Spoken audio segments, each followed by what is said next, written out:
Hello everybody, I'm Charna Davis Wiese and welcome to UCF Profiles. Now imagine this kind of life. You go from living in this uber industrial commercial land of ours, Central Florida with all the lights and the traffic, and then you pick your life up and you go to really very ancient kind of life, looking at an ancient world.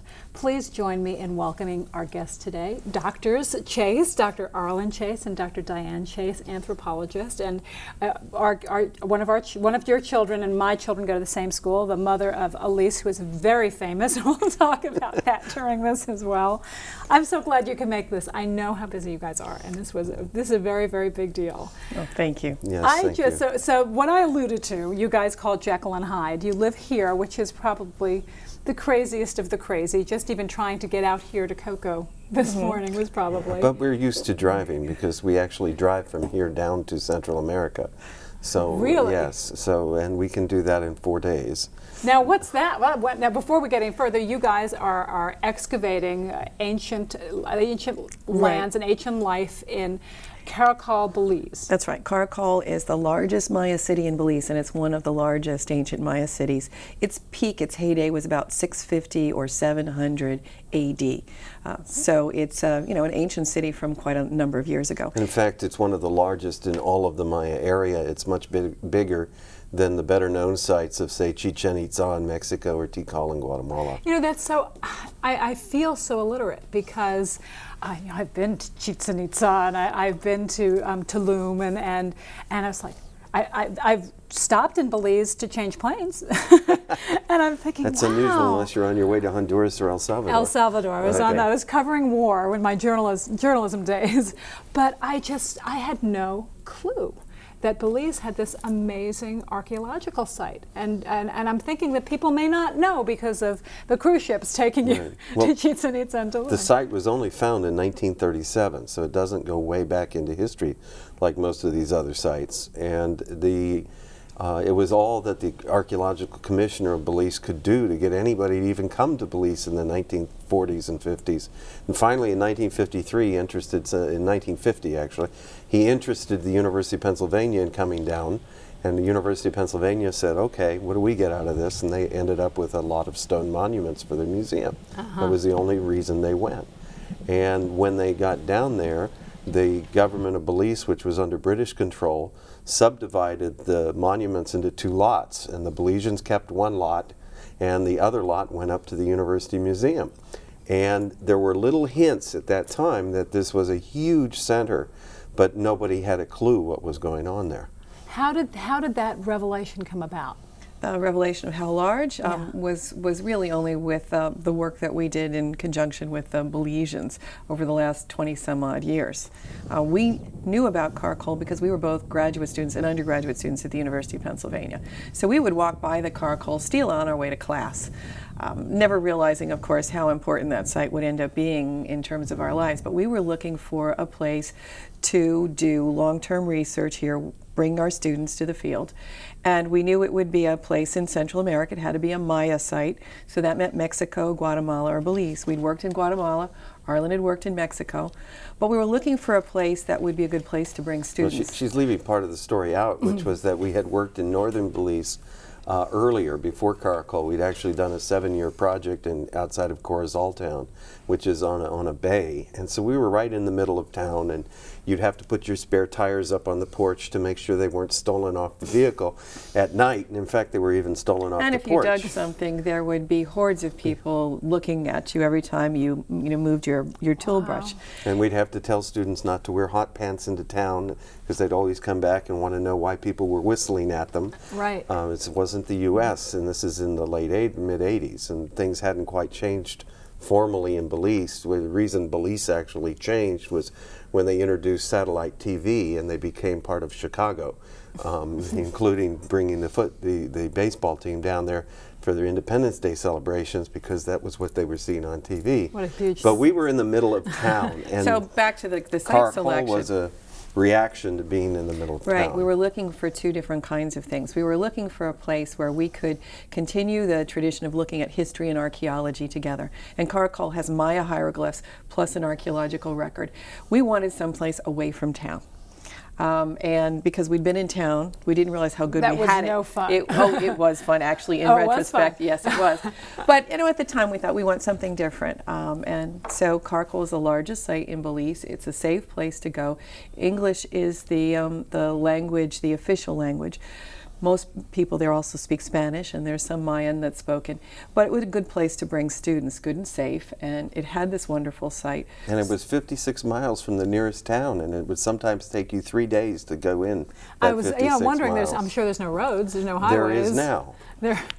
Actually, the government of Belize spent a vast fortune in the last 5 years to tourist-proof this site, finish tourist-proofing the site. We initially started tourist-proofing the site in the mid-90s with Does that mean blocking it off? No, it means making it concrete so the tourists can't pull the rocks out of the buildings. Or get hurt. Or in get other words, hurt. they're walking up the stairs, and if you're looking at a building that has just been excavated and nothing else been done to it, no restoration, things fall down. Right. So they could get hurt, and they can hurt the buildings at the same time.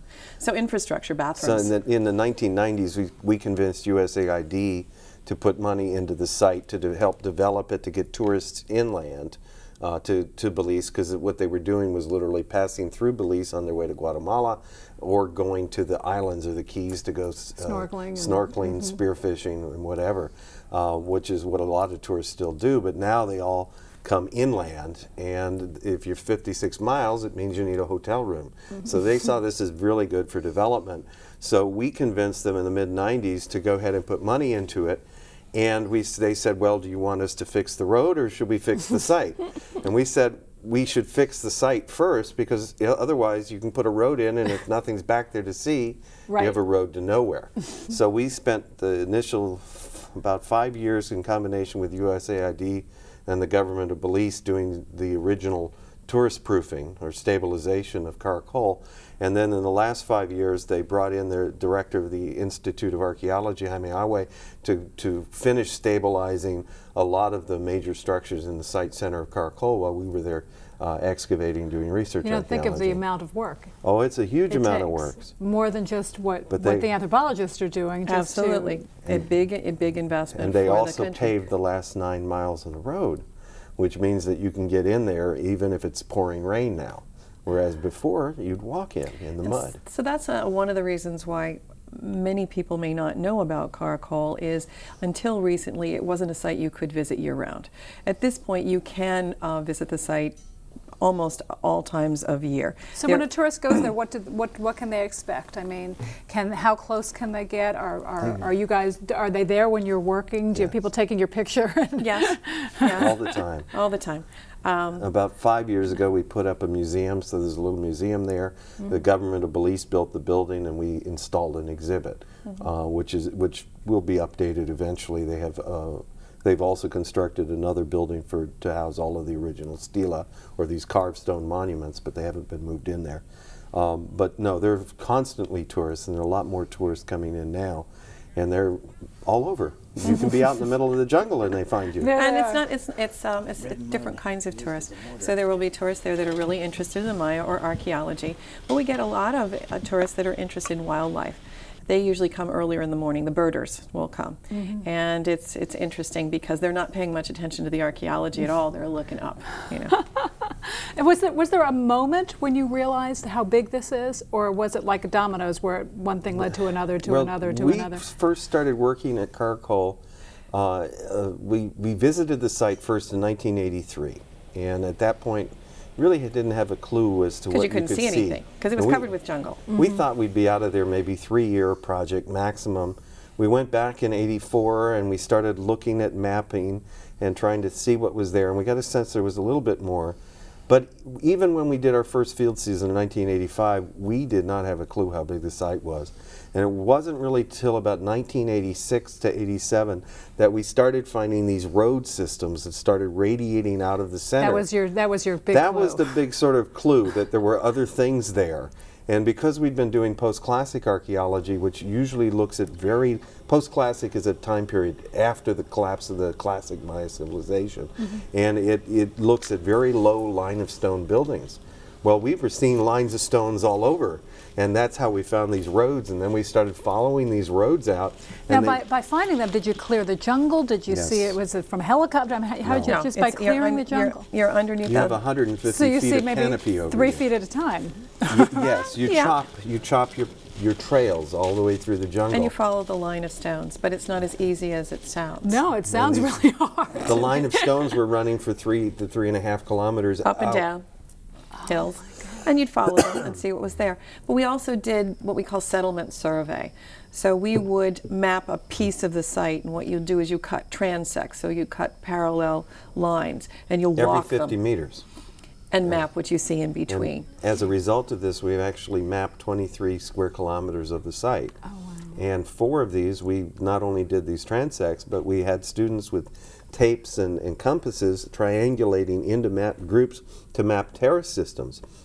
Because not Agricultural fields. only did the Maya build houses there, they literally uprooted the entire landscape and constructed line of stone terrace systems up and down the hillsides and through the valleys. And these are nightmares to map. And they had also a kind of a mall, too, a What marketplace. we have, it's an Caracol is a city. It's an ancient city, and it has many of the same kinds of things that we do without the technology overlay. They've got a population of well over 100,000 people. They're not all going to go into the downtown area to get the goods that they need. So yes, they had the equivalent of our strip malls that were located on these roads at a series of about 2 miles out from the center of the site. They're 3 rings, and excuse me, but we talk in terms of metrics. So it's I know, that's why I kilometers. tried the mile I thing. know, but we have a ring of these centers about 3 to 3.5 kilometers out, and then we have a second ring of these centers anywhere from 5 to 8 kilometers outside the site epicenter. All of these centers are directly tied into the site epicenter, so you can see the radial plan, the solar plan of these centers, and when you put it all together, it's clear these were functioning as marketplaces. And we're talking 1,600 years ago, something like that? Well, we're talking about 1,500 years ago would be a heyday for Caracol. The heyday is around 600 to 650 AD. The Mayan people, they were amazing. They were so sophisticated, weren't they? But they loved war, didn't they? That's the sense I got when visiting Tulum and Chichen Itza. They really loved war. Well, one of the things that we have in the hieroglyphic record, we've got not everything that did the Maya leave us in their stone records, but some of the things that are in the stone records relate to the rulers of the site, their names, who they were related to, when they acceded to power, but also who they defeated in war. So you will see hieroglyphic history that will talk about the fact that Caracol defeats the great site of Tikal. Caracol defeats Ucanal. Caracol's taking captives from one place or another. So we do know that the Maya were warlike, but it's not that war was taking place necessarily every day. Now, we have no defensive structures at Caracol, so if they were doing war, they were always They winning. went out to get it. Okay? They went out because to find you it. don't find these walls like you see at Tulum. They have walls. Right. Tikal has a wall. We haven't found any walls. So if it's clear to us, however, that at the very end of Caracol's history, they had to have lost in terms of a war.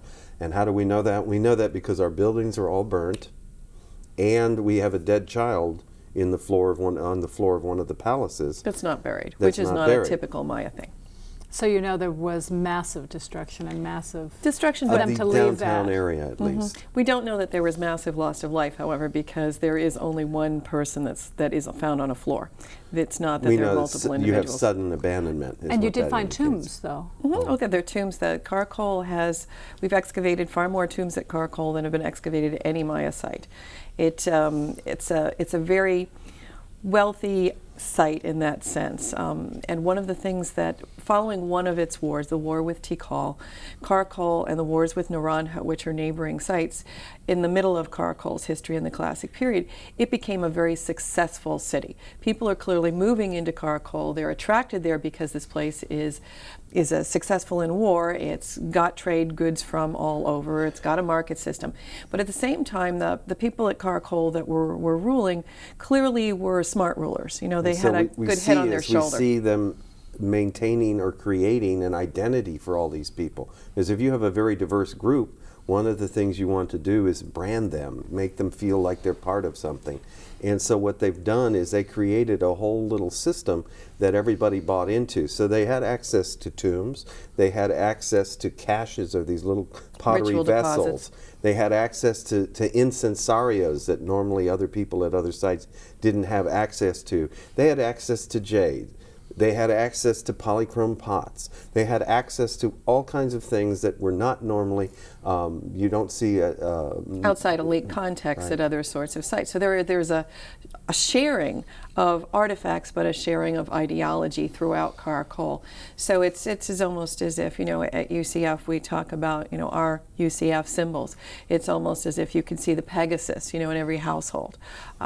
Or you could, see other kinds of things, a U.S. flag, a flag from the state of Florida. But they're real identity symbols. But it's also a sharing of prosperity throughout the population. So Caracol is an incredibly successful place, and the tombs are a part of that. That's amazing. Okay, let's talk about your life there. You drive there. Correct. I can't imagine what that must be like.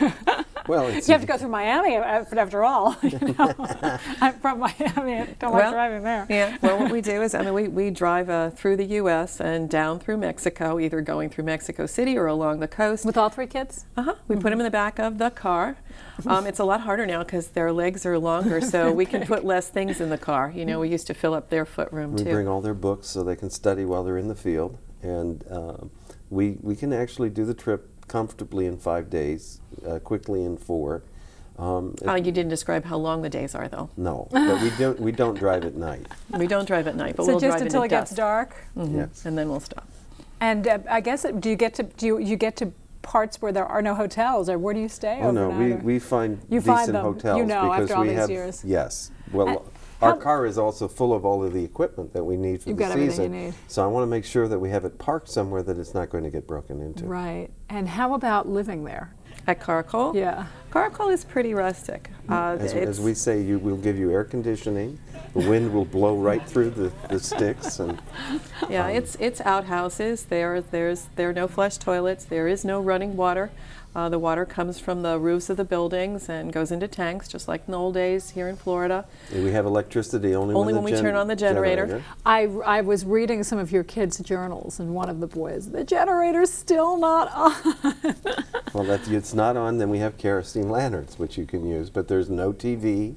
There's no newspapers. And until the last 2 years, we have a satellite dish. So actually, we can get internet now. It's for the internet. It's not for TV, so that we can at least be in communication with people at the university and carry on, activities here. But at the same time, no one understands that we have to turn on the generator before we can, have the satellite dish functioning. Now, you talked about you missed the whole first Gulf War. Right. When we were out there initially, all these years, without any contact like internet or phone or anything, you'd go in there and you'd barely come out. Only when you come out, you'd come out only for food runs for the workers and everybody that you have back there. And so sometimes you could buy newspapers, and sometimes you couldn't. And Belizean newspapers often didn't cover U.S. news, so I would bet you couldn't find a Time, you couldn't find a Newsweek. So every now and then you'd get a piece of news, but we were back there and we literally missed the whole first Gulf War. Chernobyl, I think we missed. There are a variety of incidents that are very important in terms of world history and relationships that, we knew nothing about while we were down there. It's completely different than up here, where you flip the TV on and you have news broadcasts 24 hours a day, and then you go down there and it's just gone, and you can live without it. How about now that your older boys are older? Do they still enjoy going? They still enjoy going. We never actually thought we would be able to take them out of school with us for this amount of time. Because you go in January. We go in the middle of the school year, yes. And we have been tremendously lucky. They're all straight-A students, which helps a little bit. Yeah. But it's affected them as well. They sleep in hammocks down there, and so now they have hammocks in their rooms up here. Really? Yes. Plus a bed or instead of a bed? Well, they have a bed too. But although the suggestion was the bed could probably go and that would leave more room, for other things. But, our oldest has his hammock set up in the room. and the other ones want hammocks in their rooms too. They have it out on the porch right now. Do you think they're going to be anthropologists? Well, you know, actually a funny sort of thing, I never would have thought so. You know, what it's done is it's given them a tremendous appreciation for other ways of doing things, for the importance of research, for being meticulous about everything you do, for teamwork, you know, for a lot of kinds of things that our archaeological work Probably for entails. the environment. Oh, Yes, very much absolutely. A big part. Our oldest, if I were to have guessed, you know, I would have thought he would have clearly done something more along the biology sorts of lines, because he's been involved in doing a lot of science projects at school. But he's preparing to go to college now, and one of the things that they have them do in the high school is do a little career selection, and there's some computer programs that you fill out the blanks, and it They pops tell you back, what's good for So you. and it tells he you came what is. back literally yesterday, and he says, "You know what they said I should be?" An anthropologist. Yes. That's wonderful. So I don't know if he will or he won't. I know he will have an appreciation for it, and I know he's already talking about the fact that it's such an important part of his life that even if he does something else, he needs to be able to go back and reconnect. He will continue. Maybe Yes. not go to college during those months and still go with you. Maybe, or visit somehow. I am not sure, But but he has a definite feel for international life, and so my guess is he will be one of those world travelers in the future. Oh, and I tell my kids, because I used to do outward bounds and river rafting and all that, Mm-hmm. and you didn't take a shower for 10 days? It's like the shower was the least of it, you know? It was just, and Well, we modern actu- kids don't have any idea what it's like without the Game Boys. It's Yeah. just, it's Well, wonderful. we actually Your have a kids can do it. shower rule at site. You must take a shower every 2 days, once every 2 days, because we actually had somebody who once told us we had a plebeian sense of cleanliness. You only needed to bathe once a week. And the thing is, as long as you're careful, there's enough water for that. We use sun showers, so you're using a very small amount of water, and it's important for group morale that people bathe. And smell halfway clean. I did allude to Elise, so I will have to talk about that now. For people who are watching who don't have little girls, the American Girl doll is this horrifically expensive doll that all of us mothers buy because they come with books that teach the kids about history. My child, when she was 7, could tell you why the Depression happened because of this doll. But there's basically an Elise doll. Her name's not Elise, though. And Jess, my child, got her for her birthday from a friend and takes her everywhere. What was that like? Did they contact you? Or? Yes, the American Girl contacted me initially because there was a book that had been written about 2 archaeologists who worked at Caracol who had a 10-year-old daughter. And we don't know how that happened, honestly.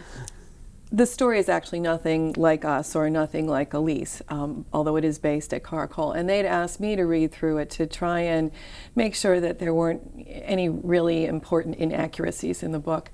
And then at the end said, what we always do at the end of each of these books about a fictional girl, we have a true story about a real American girl. And, in this case, it would be a real American girl that would be 10 years old. And, it was pretty obvious where we were going. They'd done enough research that, Right. They knew we had, at that point, a 10-year-old. And I said, we do have a 10-year-old, and I think she, would be interested in this. So they can't interviewed her imagine. for She it. must have gone nuts.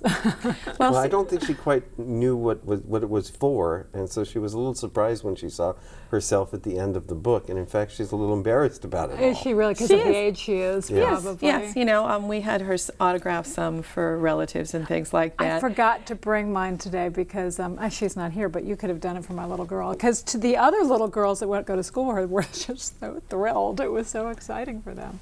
But it shows her, I'm sure, how special her life is. Because maybe being it is their lives, your kids, they may not realize how special and how lucky they are. Well, They all want to go to the field every year. They look forward to it. the oldest actually was on the cover of Time for Kids.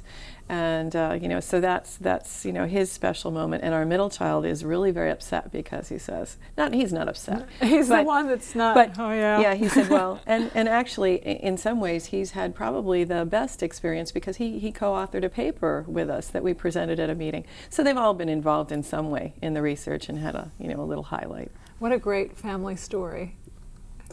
A great family story. I just think it's just been so interesting getting to know you guys. What's next? You're not going until January. We do not go back to Belize again until January, and there is a We lot go of work for to do. 1 week in July. Right, For a for a meeting. conference. Right.